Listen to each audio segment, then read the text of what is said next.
Jésus. Aujourd'hui, je pense qu'aujourd'hui, je vais parler qu'une seule langue. Je vais parler qu'une seule langue. Je suis dans la joie. Je vais prêcher qu'en une seule langue. Et je vous invite donc à prendre vos Bibles avec moi. Si vous aviez été ici le jeudi passé, le dimanche passé, allais-je dire, nous sommes entrés, je continue un message que j'avais commencé le dimanche passé. Le dimanche passé, nous sommes en train de parler sur les combats invisibles. Amen. Les combats invisibles. Ce dimanche, j'aimerais continuer à parler sur ce thème, les combats invisibles, des batallas invisibles, les combats qui viennent nous frapper des fois quand on ne prend pas garde. Les combats qui surgissent dans la vie et dans la vie de chacun de nous, qui viennent nous terrasser, qui ont pour but de nous mettre par terre. Les combats qui surgissent de nulle part. Tu as l'impression, tu te dis, mais d'où viennent ces problèmes? En fait, tout semble être bon jusqu'à un moment où tu vois les choses deviennent bizarres autour de toi. Tout allait bien jusqu'au moment où tu te dis, mais qu'est-ce que je fais au monde? Qu'est-ce qui ne va pas dans ma vie? Tout allait bien dans ton mariage jusqu'à ce qu'un jour tu découvres qu'il y a quelque chose qui ne va pas. Tu découvres que ton mari vit avec une autre femme ailleurs et qu'il a même fait des enfants avec lui. Tu découvres que finalement que ton mariage ne sert plus à rien et que le divorce a été déjà consommé. Jusqu'à ce qu'un jour tu découvres dans ta vie que tu as un cancer, on t'a dit que tu ne vas pas vivre longtemps parce que ce cancer ne te donne que quelques semaines de vivre. Ces problèmes, ces combats qui surgissent dans la vie, tu te dis, je me porte bien, mais jusqu'à ce que demain tu vas faire un accident et tu perds la faculté de tes jambes inférieures. Ce sont des problèmes comme ça, des combats comme ça qui arrivent dans nos vies, mais qui commencent dans le spirituel. Ces combats qui surgissent dans la vie, mais qui commencent dans le spirituel. Je n'aimerais pas revenir là-dessus, mais le dimanche passé, nous avions dit, quand nous avons lu dans Éphésiens, je crois au chapitre 6e, la Bible nous était en train de nous dire quelque chose de très bon. La Bible nous disait que les combats dans la vie arrivent, mais que ces combats que nous avons à mener sont des combats spirituels. Sont des combats, nous n'avons pas à lutter, la Bible dit, contre la chair, ni contre le sang, ni contre les personnes visibles comme ça. Mais la Bible dit, nous avons à lutter contre les esprits méchants. Amen. Quelqu'un m'attend, je dis, la Bible dit, nous avons à lutter contre les esprits méchants. Oui, ces esprits méchants qui viennent nous tourmenter quand tu es bien, quand tout va bien, tu te dis, je me porte bien, mais en réalité, ça ne va pas.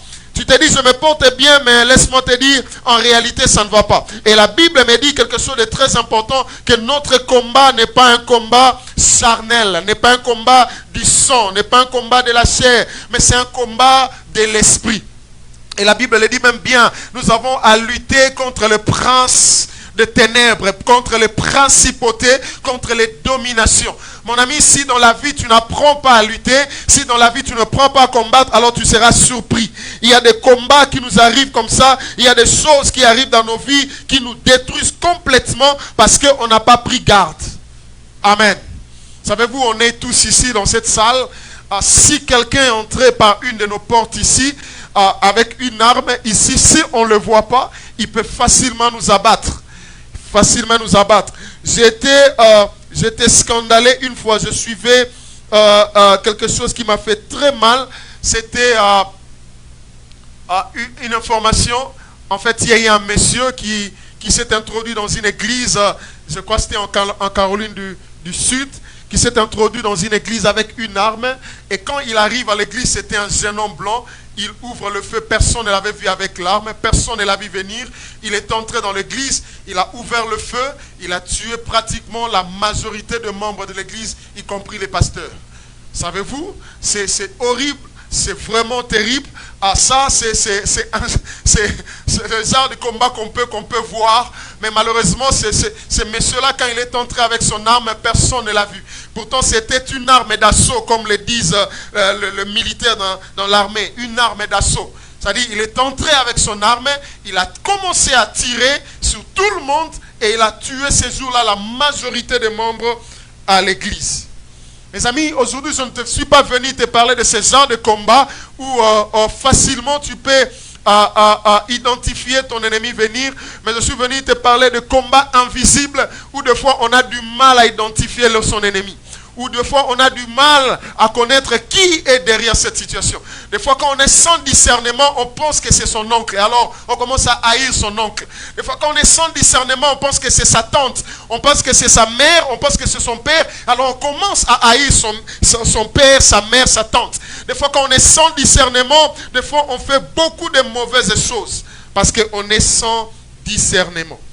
J'aimerais que Dieu ce soir, ce matin, te donne le discernement, que tu comprennes que les combats qui arrivent dans la vie sont des combats invisibles et tu dois avoir des stratégies comment faire face à ces combats invisibles. Si vous êtes avec moi ensemble, je vous demanderai rapidement de prendre vos Bibles avec moi dans le livre de... J'aimerais qu'on lise dans Marc chapitre 9. C'est une histoire qui se retrouve pratiquement tous les trois évangélistes ont parlé de ça, à l'exception de Jean. Matthieu a parlé de cette histoire. Luc a parlé de cette histoire. Marc aussi en a parlé. Mais j'aimerais qu'on puisse voir la tradition de Marc. Je ne serai pas en train de vous surprendre. Les théologiens seront d'accord avec moi. Et il paraît que c'est l'évangile de Marc qui est le premier à être écrit. La manière dont vous regardez dans la Bible, vous avez l'impression que c'est Matthieu qui est le premier. Non, ce n'est pas Matthieu, c'est plutôt Marc qui a été le premier à être écrit et les autres ont copié Marc. Vous allez voir que la quasi-totalité de tous les récits qu'a dit Marc se retrouve aussi dans Matthieu, se retrouve aussi dans Luc. Alors nous allons prendre Marc et nous allons lire une histoire très intéressante. Nous allons lire Marc aussi, on peut nous aider à faire la lecture, chapitre 9, je disais. On va lire à partir du verset 14e. Ça sera une très longue lecture, mais souffrez avec moi de lire ça jusqu'au verset 29e. Je disais Marc chapitre 9, verset 14 à 29. Rapidement, si ma lectrice est prête, elle peut lire ça à haute voix. Marc chapitre 19. Chapitre 9. Excusez-moi, chapitre 9, verset 14 jusqu'au verset 29. Je lis au nom de Jésus. Amen. Lorsqu'ils furent arrivés près des disciples, ils virent autour d'eux une grande foule et des scribes qui discutaient avec eux. Yes. Dès que la foule vit Jésus, elle fut surprise et accourut pour le saluer. Il leur demanda: de quoi discutez-vous avec eux? Et un homme de la foule lui répondit: Maître, j'ai amené auprès de toi mon fils qui est possédé d'un esprit muet. Suivez-moi très bien, suivez attentivement cette histoire et cette lecture. En quelque lieu qu'il le saisisse, il le jette par terre, l'enfant écume, graisse des dents et devient tout raide. Comment? J'ai prié tes disciples de chasser l'esprit et ils n'ont pas pu. Triste. Race d'incrédules, leur dit Jésus. Jusqu'à quand serai-je avec vous? Jusqu'à quand vous supporterai-je? Jusqu'à quand vous supporterai-je? Amenez-le-moi. Yes. On le lui amena. Et aussitôt que l'enfant vit Jésus, l'esprit l'agita avec violence. Il tomba et s'est roulé par terre en écumant. Jésus demanda au Père: combien y a-t-il de temps que cela lui arrive? Depuis son enfance, répondit-il.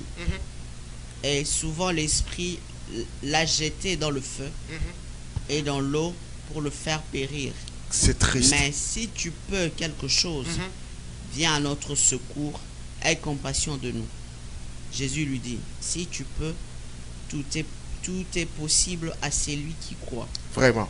Aussitôt le père de l'enfant s'écria: je crois, viens au secours de mon incrédulité. Jésus, voyant accourir la foule, menaça l'esprit impur et lui dit: comment? Esprit muet et sourd, je te l'ordonne, sors de cet enfant. Sors de cet enfant. Et n'y rentre plus. Ne rentre plus jamais. Et il sortit en poussant des cris et en l'agitant, avec une grande violence. L'enfant devient comme mort, de sorte que plusieurs disaient qu'il était mort. Mais Jésus l'ayant pris par la main, le fit lever et il s'étend debout. Quand Jésus fut entré dans la maison, ses disciples lui demandèrent en particulier, pourquoi n'avons-nous pas pu chasser cet esprit? Pourquoi et comment? Il leur dit, cette espèce-là ne peut sortir que par la prière. Parole du Seigneur. Amen. Que Dieu vous bénisse, chers amis. Comme je l'ai dit tantôt, ce matin, je viens vous parler sur les batailles invisibles. Mes amis, dans cette triste histoire que nous venons de lire, qui a commencé triste, mais qui s'est clôturée avec une grande ambiance de louange et d'adoration, nous allons découvrir les quelques étapes des combats spirituels, la manière dont le diable ou l'ennemi agit dans nos vies. J'aimerais que nous puissions vraiment bien étudier l'histoire et que nous puissions comprendre de quoi il s'agit ici. Si nous relisons encore l'histoire en commençant partie au verset 14e, la Bible dit, écoutez, la Bible dit qu'un jour, Jésus, il redescendait de la montagne avec ses disciples. En fait, Jésus, il redescendait d'une retraite, d'une journée de prière avec ses disciples. Il en avait tiré 3. Je crois que j'en avais parlé le jeudi passé pour ce qui était le jeudi pendant la prière de jeudi qu'on appelle Impact Prayer, ou Prayer Impact, sorry. Nous étions ici en train de parler de ce que Jésus était allé faire sur la montagne avec ses 3 disciples. Je vous avais dit que Jésus avait 12 disciples, mais ces jours-là, il en a pris que 3 et sont allés sur la montagne. Mais ici, l'histoire commence à leur descente. Quand ils descendent de la montagne, la Bible dit qu'ils descendaient avec les 3. Donc, et Jésus et les 3, ils étaient à 4, mais les 9 autres étaient restés là-bas. Les 9 autres disciples, et ils étaient sous la montagne. Et la Bible dit, pendant que le 9 était resté, il s'est passé une histoire. Qu'est-ce qui s'est passé? En fait, il y avait un homme. Il y avait un homme qui avait son fils. Malheureusement, on ne nous a pas donné, on ne nous a pas détaillé quel âge avait l'enfant, quel âge avait le fils. Oh, je comprends facilement que c'était un jeune homme qui avait pris de l'âge. Donc, ce n'était pas vraiment un enfant. C'était un jeune homme qui avait pris de l'âge. Vous allez le voir un peu plus loin avec des détails. La Bible me dit que le papa il était en train de s'entretenir avec Jésus à propos de son enfant. Mais écoutez encore une chose, pendant que Jésus s'entretenait avec, plutôt les disciples s'entretenaient avec ses pères, la Bible dit qu'il y avait là aussi quelques pharisiens, quelques responsables religieux qui eux aussi discutaient avec les disciples. Mais qu'est-ce qui arrive ici? La Bible dit Jésus descendait, il a remarqué que ses disciples étaient en discussion avec un groupe de chefs religieux. Et alors Jésus pose la question non aux chefs religieux, mais à ses disciples. C'est aujourd'hui, j'aimerais aussi que tu répondes à cette réponse de Jésus. Il leur pose la question de quoi discutez-vous avec eux? De quoi êtes-vous en train d'échanger avec eux? J'aimerais vous le dire, j'étais surpris. Moi, j'aurais voulu que Jésus pose la question plutôt au chef religieux. Pourquoi vous êtes en confrontation avec mes disciples? Mais il pose la question à ses disciples. C'est pour dire que la responsabilité incombe aux disciples. Il a dit, de quoi discutez-vous? Il n'a pas dit pourquoi vous discutez, mais de quoi discutez-vous? C'est quoi l'objet de vos discussions? Je comprends par là que la discussion était vive. Que la discussion était vive. Écoutez-moi, mettez-vous dans votre tête cette histoire. Pendant que je prêche, crée-toi une image dans ta tête pour voir comment l'histoire s'est passée. Jésus qui vient avec les 3 et un groupe était avec ses 9 autres disciples. La Bible dit qu'ils étaient en train de discuter. De discuter de quoi? Et la discussion était vive. Ils étaient en train de discuter. Écoutez, je vais vous le relater. C'était quoi l'objet de leur discussion? Le maître religieux ou le chef religieux qui était là, en fait, ils étaient en train, ils doutaient réellement de la puissance qu'avaient les disciples. Est-ce que vous, vraiment, vous êtes puissant? Est-ce que vraiment, vous, votre Dieu là est vivant? Est-ce que vous, vraiment? Pourquoi? Parce qu'ils étaient face à un problème. Il y avait un problème qu'on leur avait présenté. Ils étaient incapables de résoudre le problème. Alors, le chef religieux ont commencé à douter d'eux. Ils ont commencé même à douter de leur maître, à douter de leurs enseignements. Laisse-moi te dire, dans la société où tu vis, il arrivera des moments où les gens douteront de toi. Oui, ils douteront de toi quand tu deviens incapable de répondre à leurs préoccupations. Quand tu deviens incapable de leur montrer, de répondre à leurs désirata. Vous savez, la Bible dit, nous sommes la lumière du monde. nous sommes la lumière du monde. Étant la lumière du monde, nous sommes censés éclairer. La Bible dit nous sommes le sel du monde. Étant le sel, nous sommes censés donner un goût. Et la Bible dit quand le sel perd son goût, ça ne sert plus à rien, on n'a qu'à le jeter par terre. Bien-aimé, étant-tu lumière là où tu es, là où tu vis, dans ta famille, les membres de ta famille, ton mari, ta femme, tes enfants, ils attendent de toi de voir la gloire de Dieu que tu pries se manifester au travers de toi. Ils attendent de voir ça. Ils attendent de voir ça. Vous savez, il y a des moments où je suis pasteur, mais j'aime des fois ma femme qui, quand on est face à des problèmes, j'aime des fois la manière comme elle me reprend souvent, elle dit, mais ça fait longtemps que tu sers Dieu, pourquoi ce problème traîne-t-il? Là, ça me met devant l'évidence, je dis, waouh, là, je dois faire quelque chose.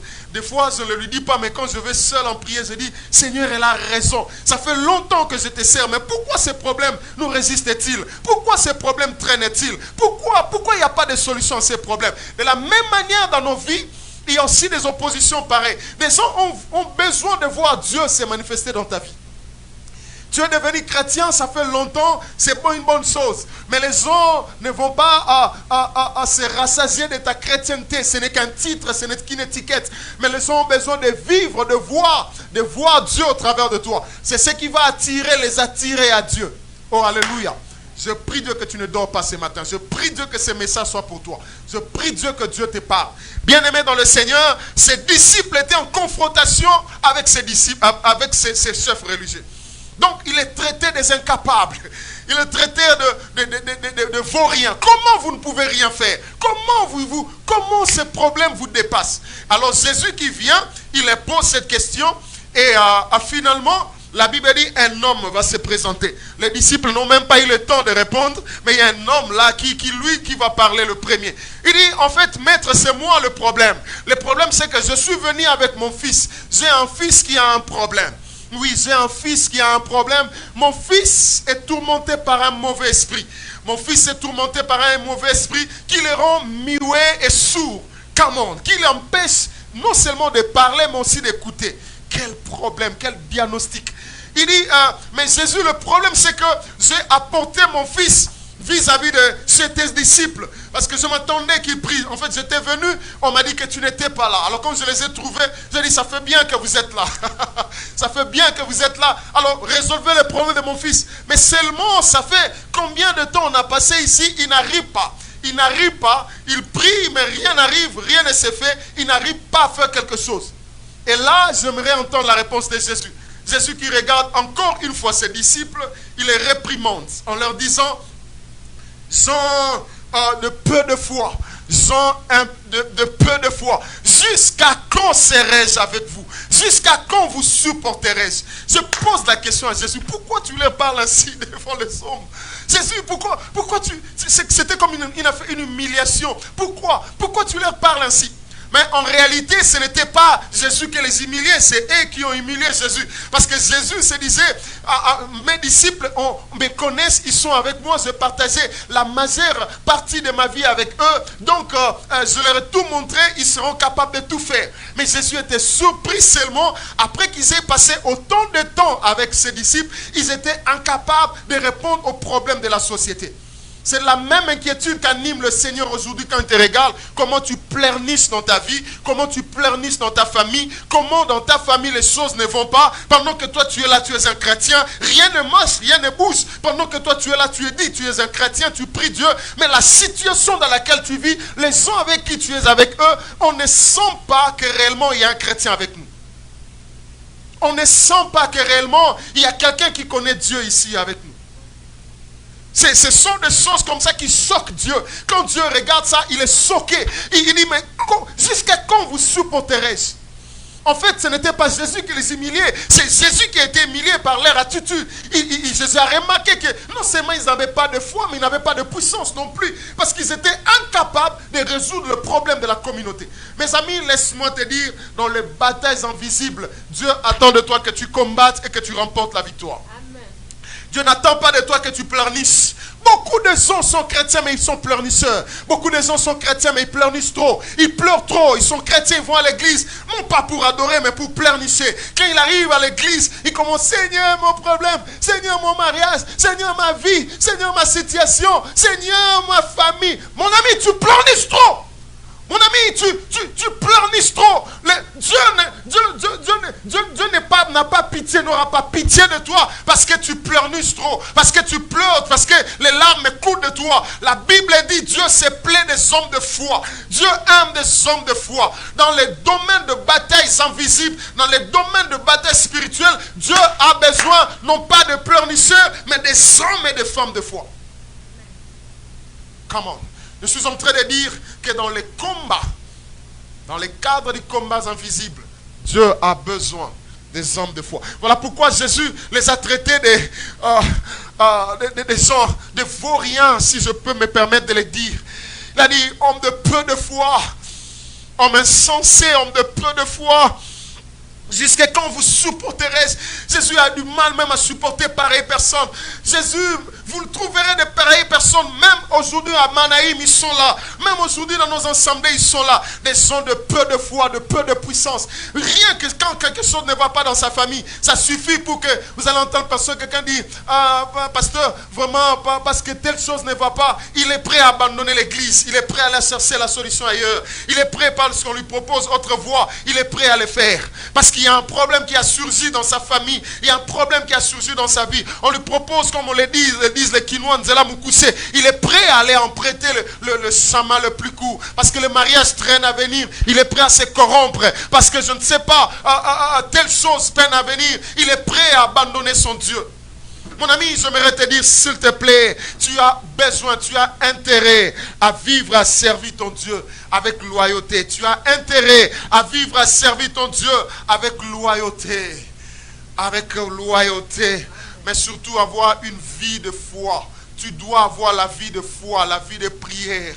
Tu ne dois pas vivre comme n'importe qui. Tu ne dois pas vivre comme n'importe comment. Je prie Dieu au nom de Jésus que Dieu t'aide à avoir une vie de foi. Que Dieu t'aide à avoir réellement une vie de foi. Que le Seigneur t'aide. Mon ami, s'il vous plaît, j'aimerais ici parler de quelque chose qui va vraiment beaucoup nous interpeller. Et la Bible dit ceci. La Bible me dit que Jésus a réprimandé ses disciples. Mais après, il ne s'est pas arrêté à réprimander les disciples.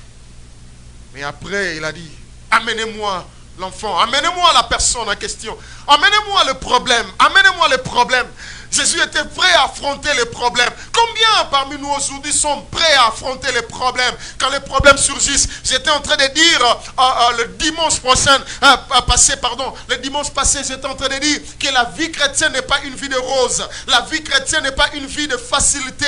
La vie chrétienne, vous pensiez que quand vous êtes devenu chrétien, tout sera calme, tout sera normal. Non, vous trompez-vous. Vous pensez que quand vous êtes chrétien, il n'y aura plus de problèmes dans vos familles, Non, vous vous trompez-vous. Aussi longtemps que aussitôt plutôt que vous êtes déclaré chrétien, aussitôt aussi il y a une bataille, il y a un combat permanent qui s'est levé contre vous et devant vous. Et la Bible me dit, Jésus a demandé, le problème c'est où? Apportez-moi les problèmes. Le père du fils, le père de l'enfant, il apporte l'enfant. Mais j'aime le diagnostic qu'a fait le père. J'aime le diagnostic du père. Écoute, la Bible dit, le père dit, Jésus, le problème c'est que cet enfant est tourmenté par un esprit mauvais qui le rend muet et sourd.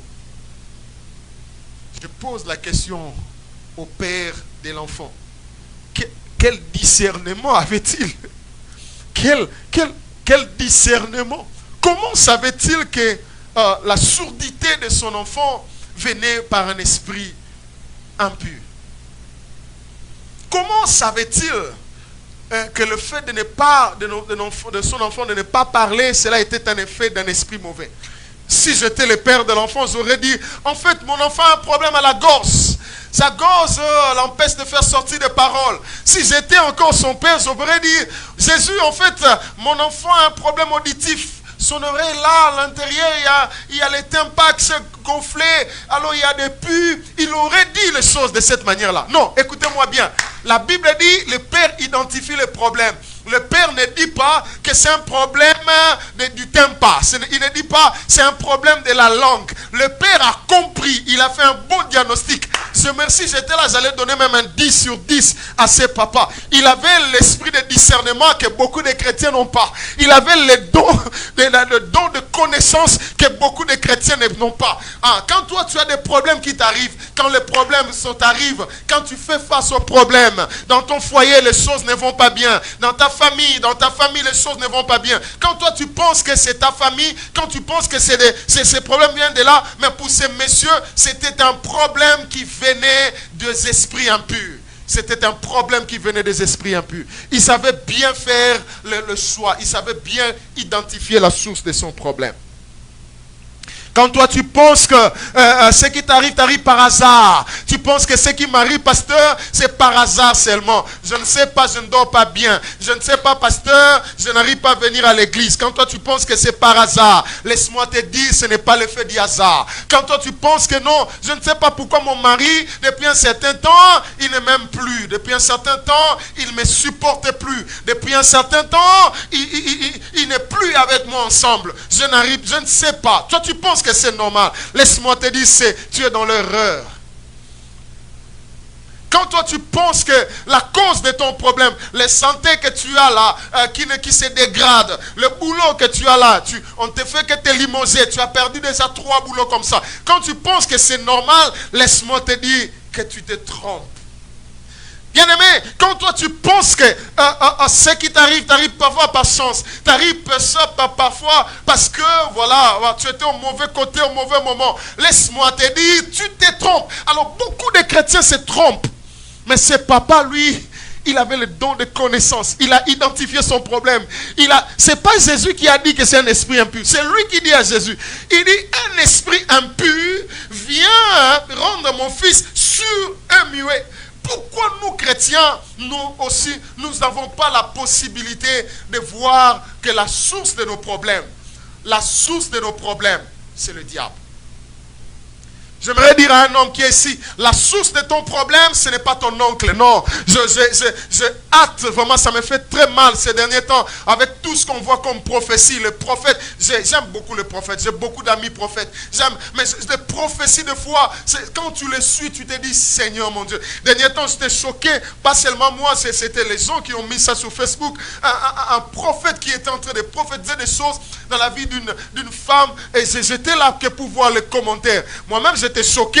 Et ensuite, je suis commencé à regarder les commentaires. C'était terrible. Les gens commençaient vraiment à parler de mal de prophètes, à les injurier. Quel genre de prophète êtes-vous? Vous divisez les familles des gens. Vous divisez tout. C'est toujours un oncle. C'est toujours un ami qui veut t'empoisonner. C'est toujours, j'ai vu un oncle. Mais vous voyez les amis qui empoisonnent. Vous voyez les oncles qui sont là, les tantes qui sont là. Mais vous n'avez pas un Dieu pour arrêter ces problèmes. Pour ses papas, lui, il a bien vu. Seigneur, donne-nous les yeux comme ses pères, à identifier non pas mon frère comme la source de mon problème, non pas ma tante, non pas ma mère comme la source de mon problème, non pas mon ami, mon voisin comme la source de mon problème, non pas, je ne sais pas, mon mari comme la source de mon problème, mais d'identifier les diables comme la source de nos problèmes, d'identifier les démons comme la source de nos problèmes. Bien-aimé dans le Seigneur, j'aimerais dire à quelqu'un qui me suit ce soir, ce matin plutôt, que il faut bien faire le diagnostic de ton problème.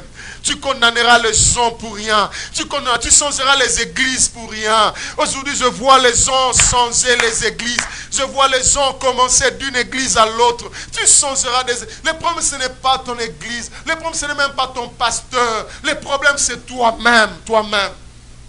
Le problème, c'est toi. Vous savez, ce que j'ai aimé dans ces pères, c'est papa. J'aimerais aujourd'hui prêcher ses papas plutôt que prêcher les disciples. Ces papas, il avait non seulement l'esprit de discernement, mais il avait la persévérance. Il pouvait changer, dire, bon, ok, j'ai passé le temps avec vous, le disciple, ça ne va pas, alors je vais aller chercher Jean le Baptiste. Je vais aller chercher d'autres prophètes. Je vais aller chercher d'autres. Pensez-vous qu'à l'époque de Jésus, il n'y avait pas d'autres maîtres, il n'y avait pas d'autres prédicateurs? Pensez-vous qu'il n'y en avait pas? Détrompez-vous, il y en avait. Il y en avait autant d'ailleurs. Ces papas pouvaient changer comme toi. Tu penses que le problème, c'est que tu dois changer l'église. Parce que depuis que je suis ici, dans cette église, je ne trouve pas les boulots. Vous ne me donnez pas les boulots. Alors je vais changer l'église. Le problème, ce n'est pas changer l'église. Le problème, c'est toi. Cet homme était comme ça. Il dit, Seigneur, mais qu'est-ce que je vais faire? Mais maman, elle est restée là. Il est resté là plutôt.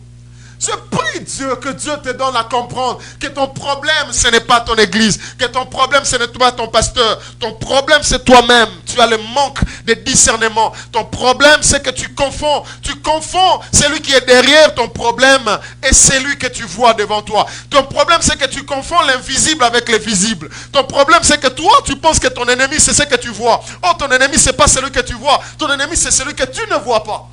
Come on, j'avais entendu quelqu'un me dire amen à haute voix. Bien-aimé, je suis en train de dire que le combat spirituel auquel nous sommes, les combats de la vie, ce sont des combats invisibles. Ce sont des combats spirituels que nous devons tenir face. Et écoutez-moi, bien-aimé, je pose encore la question à ces papas. Papa, pourquoi tu ne dis pas à Jésus carrément, Jésus, mon enfant a un problème du tympan qui le dérange. Je comprends par là aussi que les papas avaient déjà checké chez le médecin. Est-ce que quelqu'un est avec moi? Ah, dites-moi un amen bien, je vais être encouragé. Je comprends par là que ces papas avaient checké maman avec plusieurs médecins. Il avait déjà checké avec le médecin lui a dit, ils sont allés voir le médecin dit non, en tout cas on a diagnostiqué ton enfant. On a bien vérifié dans son oreille, tout est bon. L'oreille là-dedans est bon même. On a ouvert la bouche à l'enfant. On a remarqué la longueur de la langue. Vous savez, quand quelqu'un, les sourds, on dit qu'ils ont, le muet, pardon, on dit qu'ils ont un problème ici de la langue. Des fois, leur langue là, il y a un truc là, c'est comme si, on appelle ça en lingala, les singa, si comment, je ne sais pas comment. Et parce qu'ils ont du mal à bien bouger la langue. Certainement, le père est amené à amener son enfant aussi chez le médecin. Les médecins ont tout diagnostiqué. Ils ont vu, maman, on n'a rien vu ici de problème. On n'a rien vu ici de mal, tout est bon. Alors après que on a dit à ses papas que tout allait bien, alors le papa a compris, si c'est le médecin, tout va bien, donc il s'agit d'un esprit ici. Je prie Dieu que Dieu te donne le discernement, que tu comprennes bien. Si tu le comprends, bien aimé, tu vas prendre ta vie au sérieux. Savez-vous que le diable n'est pas votre ami? Le diable n'est pas ton ami. Je l'ai dit le jeudi, pour ceux qui viennent le jeudi ici, à jeudi prière, Prayer Impact, je l'ai dit souvent dans mes prédications, le diable est méchant. Le jeudi, je crois écoulé, j'étais en train de le dire, il est tellement mauvais. Un jour, il s'approche de Jésus. La Bible dit à Jésus, c'était la nuit qu'il est venu dire ça à Jésus, avec une demande bien faite, mais une demande très mauvaise, une demande très bizarre. Et Jésus qui s'est réveillé, il appelle les concernés parce que Satan était venu faire la demande pour Pierre. Et qu'est-ce qu'il est venu dire à Pierre? Il dit à Pierre, ça c'est Jésus qui l'a dit le matin maintenant. Le matin, Jésus réveille Pierre. Il a dit, Pierre, viens, je vais te dire une chose. Cette nuit, le diable est venu demander quelque chose pour toi. Et Pierre qui dit, waouh, le diable. Qu'est-ce qu'il est venu dire? Jésus lui dit, il est venu par moi pour me le demander. Quelle était la demande du diable? Quel kilo, quel courage. Le diable dit à Jésus, Jésus, s'il te plaît, est-ce que tu peux me donner Pierre? Jésus dit, répète un peu, je n'ai pas entendu. Il dit, est-ce que tu peux me donner Pierre? Et Jésus dit, pour quelle raison, pour quel motif? Écoute la demande du diable. Il dit aussi, il dit, donne-moi lui parce que j'ai envie de l'écraser. Lisez dans votre Bible, on dit de l'écribler, de l'écraser. Je suis en train de dire que le diable n'a pas un bon projet pour ta vie. Que le diable n'a pas un bon projet pour ta vie. Tu penses que toi, quand tu es là, le diable, lui, il est content, tu es bien, tu es aux États-Unis, tu vis, tu as un mari, je ne sais pas, tu as des enfants, tu as une voiture, je ne sais pas, tu as du boulot, tu as l'argent, tu as un compte à banque. Tu penses que le diable est d'accord? Tu penses que le diable est content? Tu penses que le diable s'est réjoui? Quand tu marches sur la rue, les gens te disent, tu es belle, tu es beau, tu es bien habillé. Tu penses que le diable est content de ça? Quand il entend ça, quand il te voit se réveiller bien le matin, lui, il a le visage fermé. Avec ses démons, ils font des réunions. Il dit, mais comment Viviane est-elle vivante? Comment elle s'est réveillée aujourd'hui bien? Elle devait se réveiller avec une paralysie. Le matin, là, Satan dit à ses démons, toi, démon de paralysie, tu n'as pas bien fait ton travail. Comment tu l'as pu vraiment? Elle est montée dans le bus, elle a pris, elle est allée à Portland, elle est rentrée. Comment elle a rentré bien? Ça, c'est le diable. Ça, c'est les démons. Mes amis, chaque jour, ils font des complots contre toi. Voilà pourquoi la Bible dit, ils nous feront la guerre, mais ils ne vaincront jamais. Et c'est comme ça qu'ils marchent, c'est comme ça qu'ils fonctionnent. Maman, le diable est comme ça. Il cherche des moyens comment te cribler. Il cherche des moyens comment te détruire. Il cherche. Et quand des fois, la nuit a coquité, qu'est-ce qu'il fait? Il vient les jours. Il vient les jours. Et Jésus révèle le secret à Pierre. J'aimerais voir, la Bible nous a pas... La Bible. Si je pars, quand j'aime prêcher ma femme des fois, je lui dis, tu sais, la Bible ne nous a pas tout dit, hein? Malheureusement, la Bible, vraiment. Mais je vais vous dire ce que la Bible n'a pas dit. Ça, c'est entre vous et moi. Il ne faut pas faut pas dire ça à Jésus. Parce que Jésus lui-même dit que personne n'ajoute, que personne ne retranche. Alors, il ne faut pas le lui dire. Je vais vous dire ce que la Bible n'a pas dit. Maintenant, quand Jésus a dit à Pierre, Pierre, voilà, le diable était venu la nuit, je vois Pierre tout triste. Donc moi, vraiment, que je suis ici, ce monsieur-là, il ne veut que ma mort. Il était devenu tout triste. Il rentre chez lui comme il était marié. Il dit à sa femme, vous savez vraiment, moi, il me reste tellement peu de temps, je vais mourir. Parce que qu'est-ce qui ne va pas, mon mari? Jésus, le maître, nous a dit que le diable était venu la nuit, il a demandé. C'est quelle demande il a fait? Il n'a même pas demandé non qu'il tombe malade, mais il a demandé qu'il vienne me cribler. Je vois Pierre abattu. Je vois Pierre tout triste. Oh, je prie Dieu que ce matin, que Dieu t'aide à comprendre que les combats qui arrivent dans ta vie sont des combats spirituels. J'aimerais vite conclure, mais j'ai l'impression que je n'arrêterai pas ces messages aujourd'hui. J'aimerais vite conclure, mes amis. Mes amis, écoutez-moi bien, peut-être je vais m'arrêter pour clôturer ça le dimanche prochain. Mes amis, quelque chose se passe ici. Quand le Père dit à Jésus qu'il s'agissait de mauvais esprits, alors Jésus dit, amenez-moi l'enfant. L'enfant vient, et la Bible dit, quand les esprits, quand les esprits mauvais qui étaient dans l'enfant ont vu Jésus, ont vu les démons, comment il agitait. La Bible dit quand ils ont vu Jésus seulement. Quand Jésus a dit amenez-moi. Maintenant on amène l'enfant. Quand l'enfant voit, pas lui, mais les démons en lui voient Jésus à Camon. La Bible dit ils ont commencé encore par l'agiter grave. Grave, ils l'ont mis. Lisez la Bible, on a lu avec maman. La Bible dit elle est devenue toute raide. Elle commençait à grincer les dents. Elle écumait. Je l'ai dit en lingala.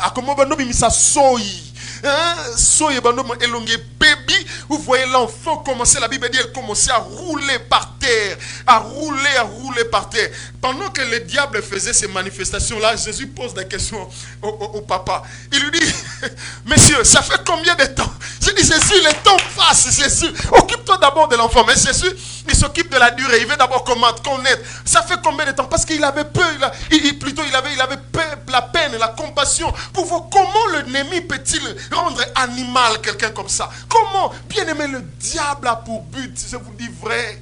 Voilà pourquoi quand il est facile, quand vous allez dans vos églises, vous voyez un pasteur tomber, vous êtes prêt à le critiquer. Il est tombé. Vous êtes prêt à le faire, je vous en prie, ne le faites pas si pressé. Vous ne savez pas comment le pasteur, comment les hommes de Dieu, comment le diable viennent chercher à les détruire. Qu'elle les voit monter. Le but du diable, c'est de le faire tomber, c'est de le faire vivre comme un animal. J'étais en train de voir un pasteur en Afrique. Comme la vie qu'il mène maintenant, je me dis, Seigneur, est-ce que lui-même, quand il rentre à la maison, il se regarde ses vidéos, est-ce que c'est que les gens disent de lui, est-ce qu'il ne se rend pas compte que sa vie est entrée, il devient comme un animal, même un païen bon. Il a une vie bizarre maintenant. Ça c'est le but du diable. Il cherche à prendre ceux qui sont élevés, à les rendre comme des animaux. Cet enfant était un enfant normal comme tout enfant. Je ne sais pas quel âge il avait. Il était beau certainement. Je ne sais pas, il avait toutes les facultés. Savez-vous qu'il pouvait marcher, qu'il pouvait, je ne sais pas, jouer comme tous les enfants. Mais seulement il y avait un problème. Le démon le rendait comme un animal. Et le papa répond à la question de Jésus, dit, cette affaire a commencé depuis sa naissance, depuis son jeune âge. C'est pour dire que ça a pris le temps. Depuis son jeune âge, Jésus a eu compassion d'eux. Jésus a regardé comment le diable peut-il maintenir quelqu'un longtemps comme ça? Comment? Je pose des questions à ce papa. Papa, où étais-tu? Où étais-tu depuis tout ce temps-là? Qu'est-ce que tu faisais? Où étais-tu? Pourquoi laisses-tu ton enfant longtemps? C'est depuis son enfance. Pourquoi tu n'as pas cherché Jésus à temps? Pourquoi tu ne l'as pas cherché quand il était à Capernaum en train de prêcher ses premiers disciples? Pourquoi tu ne l'as pas arrêté tôt quand il a même commencé son ministère à l'âge de 30 ans, quand il sortait des eaux de baptême? Pourquoi, papa, tu n'es pas allé chercher Jésus tôt? Pourquoi avoir laissé le temps? C'est papa a réalisé que la situation de son fils a pris le temps. Je suis en train de prier, mon ami. Si tu ne prends pas conscience, il y a des choses, il y a des situations dans ta famille. Il y a des choses qui ont duré. Ne le laisse pas prendre beaucoup de temps dans ta famille. Il y a des situations bizarres comme ça. Quand tu regardes, tes tes parents, tu regardes la vie qu'ils ont. Tu regardes tes soeurs, tes frères, la vie qu'ils ont. Tu te dis, cette situation est anormale. C'est toi qui les laisses durer longtemps. C'est toi qui laisses durer ces programmes longtemps. Bien-aimé, il est temps que tu te décides. Il est temps que tu te lèves et il est temps que tu les arrêtes. Si j'étais certainement à Kinshasa, c'est toute l'église qui se lèvera pour dire Amen, Amen, Amen. Je prie Dieu que tu comprennes que le problème de tes combats dépend de toi. Dépend de toi. Je vais finir en disant enfin, les langues se délient. Enfin, les langues se délient. C'est papa va dire même à Jésus, il dit Jésus, si tu, écoute bien. Jésus, si tu le peux, viens à mon secours si tu le peux. Waouh. Là, tout s'annule maintenant. Quand je lisais ma Bible, je suis arrivé là, je voulais fermer ma Bible. Quand je lisais ma Bible, je suis arrivé à entendre la réponse. C'est papa qui avait bien commencé, mais quand j'arrive à prononcer cette parole, je voulais fermer ma Bible. Il dit à Jésus, écoutez-moi bien, il dit à Jésus, il ne lui dit pas si tu le veux. Il lui dit si tu le peux. Il ne lui demande pas si tu le veux. Si tu le veux, c'est qu'il cherchait à savoir la volonté de Dieu s'il peut vouloir faire quelque chose. Mais il lui dit si tu le peux. En d'autres termes, je ne sais pas si tu as le pouvoir, assez de pouvoir pour guérir ces problèmes. Je ne sais pas si tu as assez de puissance pour guérir. En d'autres termes, il doutait même de Jésus. Je pose la question à papa. Papa, tu as bien commencé, papa. Papa, tu avais bien commencé. Mais qu'est-ce qui fait que tu doutes du coup? Et Jésus qui répond, il dit, ah, quoi? Tu as dit quoi? Si je le peux. Si j'étais Jésus, j'arrête la délivrance là. Allez, rentre avec ton enfant. Rentrez comme ça. Si j'étais Jésus, je vous dis vrai, quand je suis arrivé à ce moment-là, je voulais fermer ma Bible. Je dis, waouh. Quelle bassesse. Papa, toi qui as bien commencé. J'aimerais dire, dans les combats spirituels, dans les batailles invisibles, si tu veux bien gagner, il y a une chose que tu dois avoir. C'est la foi. C'est papa a tout lâché. Il était près de sa solution. Mais il a lâché. Il dit, si tu le peux. Et Jésus qui le corrige, il dit, quoi? Ne sais-tu pas que tout est possible à celui qui croit? Ne sais-tu pas, mon fils, que tout est possible à celui qui croit? Mais je voulais dire à Jésus, renvoie-les, Seigneur. Mais à tout à l'heure là, Jésus s'en est pris à ses disciples parce qu'il n'avait pas la foi. Il était là, il a entendu. Tout à l'heure là, Jésus, la Bible dit, il en avait même marre de ses disciples parce qu'il n'avait pas la foi. Mais le papa a entendu, il a repris la même bêtise. Dans la vie comme ça, vous avez beaucoup de gens. Il a vu ce qui est arrivé à sa sœur, à son frère. Il a vu comment son frère a traîné avec son problème. Mais toi aussi, tu as vu comment il a traîné avec son problème. Mais toi, au lieu de chercher la solution qu'il a fait sortir de là, tu vas sur la même voie. Oh my God, je prie Dieu que Dieu te donne la foi. Je prie Dieu que Dieu nous donne la foi. Ah, je suis en train de dire, je prie Dieu que Dieu nous donne la foi. Je suis en train de dire, je prie Dieu que Dieu nous donne la foi. Et Dieu a corrigé, Jésus a corrigé l'incrédulité de cet homme. Et je l'ai vu se repentir. C'est là où je bénissais Dieu. J'ai commencé encore à lire. Je l'ai vu se repentir. La Bible dit du coup, le papa commençait à crier. Oui, je crois. Seigneur, viens au secours de mon incrédulité.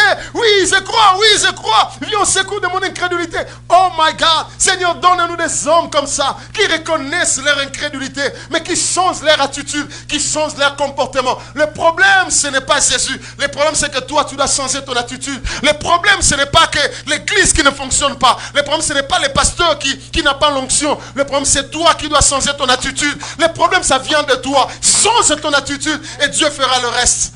Le papa a changé son attitude. Le papa a changé. La Bible dit, il a changé son attitude. Il a dit, viens au secours de mon incrédulité. Viens au secours de mon incrédulité. Le temps me fait défaut. J'aimerais arrêter mon message ici. La Bible dit, et aussitôt, Jésus menaça l'esprit impur. Il les menace. J'aime Jésus, oh mon Dieu. My God, j'aime Jésus. Jésus, je t'aime. J'aime Jésus. La Bible dit, Jésus menaça l'esprit impur. Là maintenant, il a réglé le problème des disciples. Il a réglé les problèmes de la foule. Il a réglé les problèmes de ses papas, de son incrédulité.